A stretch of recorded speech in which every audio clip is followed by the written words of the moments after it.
नमस्कार मंडळी. स्वामी ज्योतिषमध्ये मी सौ जयश्री रत्नदीप पत्रे स्वामी तुमचं मनपूर्वक स्वागत करते. तर मंडळी, आपण आजच्या व्हिडिओत वटसावित्री पौर्णिमेच्या दिवशी वडाची पूजा झाल्यानंतर गुपचूप झाडाच्या बुडाशी ही एक वस्तू ठेवा. यामुळे अखंड सौभाग्य, लक्ष्मीची प्राप्ती आणि सुखसमृद्धी लाभेल. तर मंडळी, वटपौर्णिमा हा सण प्रत्येक सौभाग्यवती स्त्रीसाठी तिच्या आयुष्यातील अत्यंत पवित्र, आनंदाचा आणि सर्वात मोठा धार्मिक सोहळा मानला जातो. हिंदू संस्कृतीत या व्रताला अनन्यसाधारण महत्त्व आहे. हा केवळ एक उपवास नसून पती पत्नीच्या नात्याला अधिक दृढ करणारा आणि कुटुंबाला सुखसमृद्धी देणारा सण आहे. एक सौभाग्यवती स्त्री म्हणून या दिवसाचे महत्त्व किती अनमोल आहे याची माहिती आपण पाहणार आहोत. या व्रताचा प्रमुख गाभा म्हणजे पतीचे रक्षण. पौराणिक कथेनुसार माता सावित्रीने आपल्या पतीचे म्हणजे सत्यवानाचे प्राण यमराजाकडून परत मिळवले होते. याच श्रद्धेने प्रत्येक भाग्यवती स्त्री वटपौर्णिमेची पूजा करून आपल्या पतीला उदंड आयुष्य, उत्तम आरोग्य, यश आणि सर्व संकटापासून रक्षण लाभावे अशी प्रार्थना करते. हे व्रत स्त्रिया मनात पतीप्रती असलेली अथांग निष्ठा दर्शवत असते. 7 जन्माच्या साथीचा पवित्र संकल्प. हिंदू संस्कृतीत विवाह हा केवळ एक जन्माचे बंधन मानला जात नाही, तर वटपौर्णिमेच्या दिवशी वडाच्या झाडाला सुताचा पांढरा धागा गुंडाळताना सुवासिनी मनापासून प्रार्थना करते, मला प्रत्येक जन्मी हाच पती मिळो आणि आमचा संसार सदैव सुखाचा होवो. हा सण पती पत्नीमधील प्रेम, एकमेकाप्रती असलेला आदर आणि समर्पणाची भावना दर्शवत असतो. वडाचे झाड हे निसर्गातील सर्वात दीर्घायुषी, विशाल आणि सदाहरित झाड मानले जाते. त्यांच्या पारंब्या जमिनीला घट्ट धरून ठेवतात. सौभाग्यवती स्त्री जेव्हा वडाची पूजा करते तेव्हा ती आपल्या संसारासाठी वडासारखी स्थिरता आणि विशालता मागते. जशा वडाच्या पारंब्या वाढतात तशीच तिच्या कुटुंबात सुखसमृद्धीची आणि वंशाची वृद्धी व्हावी, हा यामागचा मुख्य उद्देश असतो. हा सण प्रत्येक स्त्रीला तिच्यातील अंतर्गत शक्तीची जाणीव करून देतो. सावित्रीने केवळ आपल्या अंधश्रद्धेने नव्हे, तर आपल्या बुद्धीच्या चातुर्याच्या आणि उदंड संकल्पनाच्या जोरावर मृत्यूच्या देवतालाही म्हणजे यमराजाला नमवले होते.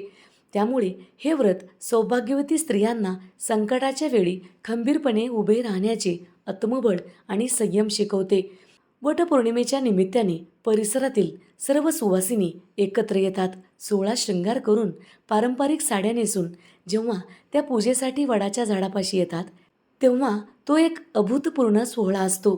पूजा संपन्न झाल्यावर एकमेकींना हळद कुंकू लावणे, गव्हाने व फळाने ओटी भरणे, सौभाग्यवतीने वाण देणे, यामुळे स्त्रियांमधील आपुलकी, मैत्री आणि सामाजिक सखोलता वाढवत असते.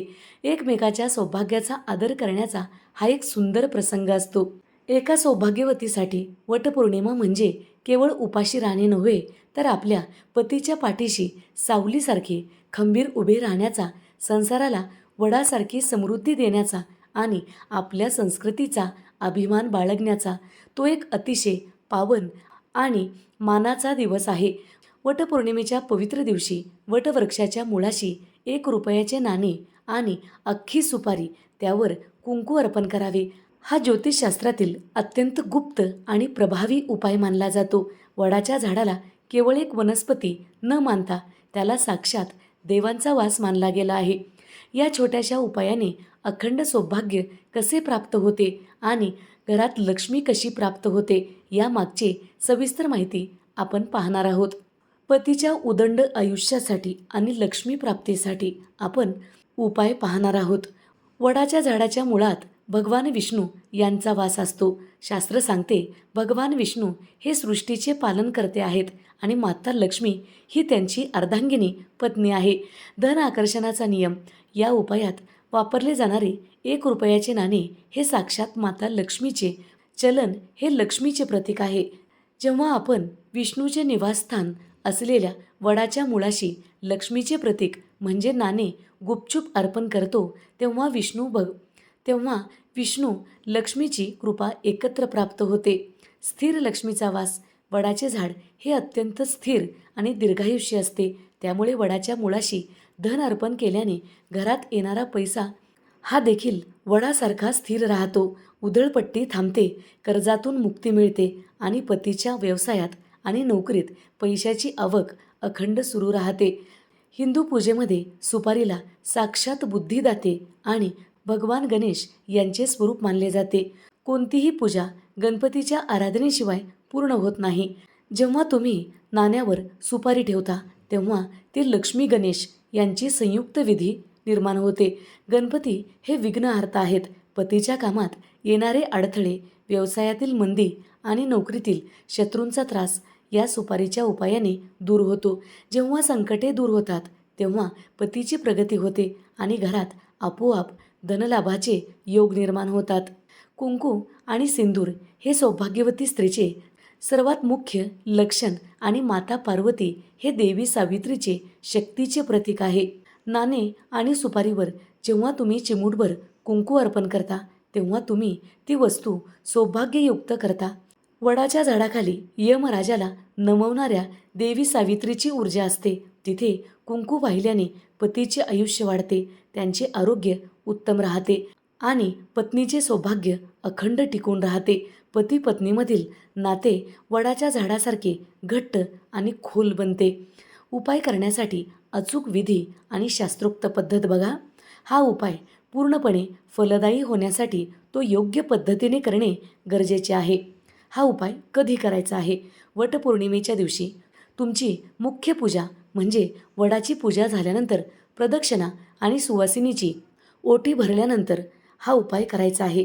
वडाच्या झाडाच्या मुख्य खोडाजवळ आणि जमिनीला स्पर्श करणाऱ्या मुळापाशी आधी 1 रुपयाचे नाणे सरळ ठेवावे.